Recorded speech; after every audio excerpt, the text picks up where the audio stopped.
এই বাংলার জমিনে এখনো অনেক বেদাতের সাক্ষাৎ আমরা পাই। লিখে দিয়েছে খুতবা চলাকালীন অবস্থায় নামাজ পড়া কি এবং কথা বলা হারাম, নিচে লিখেছে আল হাদিস। বাপ, ওর বাপতি, ওর বাপের ফ্যাক্টরি আছে, ওই ফ্যাক্টরি থেকে হাদিস বের করে। মসজিদে লিখা, কত বড় সাহস। সহিহ বুখারীর হাদিস, রাসূলুল্লাহ সাল্লাল্লাহু আলাইহি ওয়াসাল্লাম বলেন, এই তুমি বসলে কেন? তুমি কি সালাত আদায় করেছো? খুতবা চলাকালীন অবস্থায় একজন এসে বসে পড়ল। উনি কে? কোন সাধারণ মানুষ? কে? পরিচয় কি ওনার? সাহাবী। এর চাইতে বড় পরিচয় আর হতেই পারে না। সাহাবী, আল্লাহর নবীর সাহাবী যখন বসলেন, আর মসজিদের খতিব কোন যদু মধু নয়, কোন জাতীয় মসজিদের মক্কা মদিনার কোন ইমাম নয়, স্বয়ং আমার নবী যখন খতিব, ওই খুতবা চলাকালীন অবস্থায় সালাত না পড়ে একজন সাহাবী যখন বসে পড়লেন, বললেন কুম ফাসাল্লি, তুমি দাঁড়াও এবং সালাত আদায় করো 2 রাকাত, তারপরে বসো। আর তুমি মসজিদে লিখে রেখেছো সালাত অবস্থায়, খুতবা অবস্থায় সালাত পড়া হারাম। কোন বাপতি ফ্যাক্টরি ছিল তোমার? ফ্যাক্টরি থেকে বের করে দিয়ে দিয়েছে আল হাদিস। অথচ আমার নবী বলছেন সাহাবীকে তুমি নামাজ পড়ো। বেদাতের যে কত ধরনের কারখানা আছে। রাসূল সাল্লাল্লাহু আলাইহি ওয়াসাল্লাম বললেন, মান মাররা, ওই হাউজে কাউসারের নিকট দিয়ে যারা যাবে, শারিবা, তারাই পান করতে পারবে।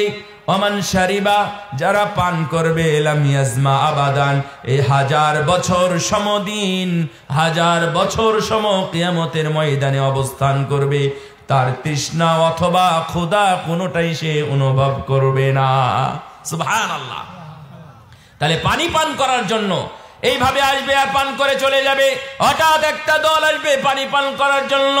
আমার নবী বললেন, আরিফুহুম ওয়া আরিফুনানি, আমি তাদেরকে চিনি, তারাও আমাকে চিনে। ইল্লাহুম মিন্নি ওয়া মিনহুম, আমি তাদেরকে চিনি, তারাও আমাকে চিনে। ওরা আমার উম্মত, আমিও তাদের নবী। ছেড়ে দাও, ছেড়ে দাও, তারা আসুক, তারা যেন পানি পান করতে পারে। ফেরেশতারা বলবেন, ইন্নাকা লা তাদরি মা আহদাসু বা'দাক, হে নবী আপনি জানতেন না, গায়েবের খবর আপনার কাছে নেই, আপনার জানা নাই আপনার মৃত্যুর পরে তারা দিনের সাথে কি করেছে। 2 নাম্বারই করেছে, প্রতারণা করেছে।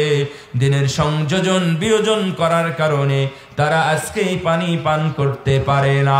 আমার নবী বলবেন, যারা শরীয়তের 2 নাম্বার অথবা বেদাত করেছে, সুহকান সুহকান লিমান গায়্যারা বাদি, যারা আমার দিনের পরিবর্তন করেছে, তারা দূর হয়ে যাও, এখানে থাকতে পারবা না।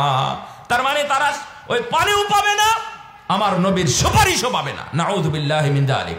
সম্মানিত উপস্থিতি, ভয়াবহ অবস্থা আমি আপনাদেরকে কিভাবে বুঝাই।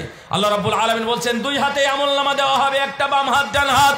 যারা ডান হাতে আমলনামা পাবে তারা হলো মুমিন, তারা লাফালাফি করবে, তারা আল্লাহর শুকরিয়া আদায় করবে, অন্যদেরকে বলবে দেখো আমার হাতে কি লেখা আছে।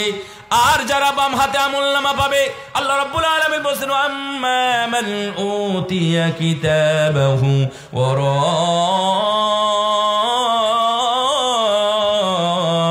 দহরি ফাসাউফা ইয়াদউ সুবুরা ওয়া ইয়াসলা সাঈরা।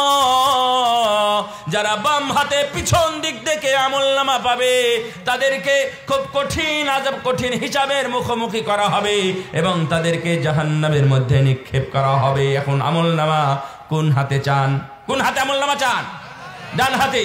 ওয়া আম্মা মান উতিয়া কিতাবাহু বিয়ামিনি ফায়াকুলু হাউম ইকরাউ কিতাবিয়া ইন্নী যানানতু আন্নী মুলাকিন হিসাবিয়া ফাহুয়া ফি ঈশাতিন রাদিয়া কুতুফুহা দানিয়া কুলু ওয়াশরাবু হানি বিমা আসলাফতুম ফিল আইয়ামিল খালিয়া। তখন তারা বলবে ইন্নী যানানতু আন্নী মুলাকিন হিসাবিয়া, আমি আশা করছি হয়তোবা আমার হিসাব ভালোই হবে, আল্লাহর সাথে আমি কথোপকথনে লিপ্ত হতে পারবো। আল্লাহর ভয় আমার দুনিয়াতে ছিল, আমি সালাত সিয়াম হজ যাকাত ঠিকমতো আদায় করেছিলাম, আমি সুদ খাই নাই, ঘুষ খাই নাই, আমার ধারণা আমি ঠিকভাবে হিসাব দিতে পারবো, এই জন্য আমাকে ডান হাতে আমলনামা দিয়েছে। তার মনটা খুব ফ্রেশ থাকবে, প্রফুল্ল চিত্তে সে সময় কাটাতে থাকবে। আল্লাহ রাব্বুল আলামিন বলছেন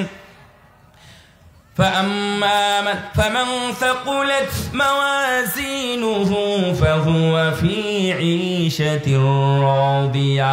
কিয়ামতের ময়দানে কত অবস্থা হবে।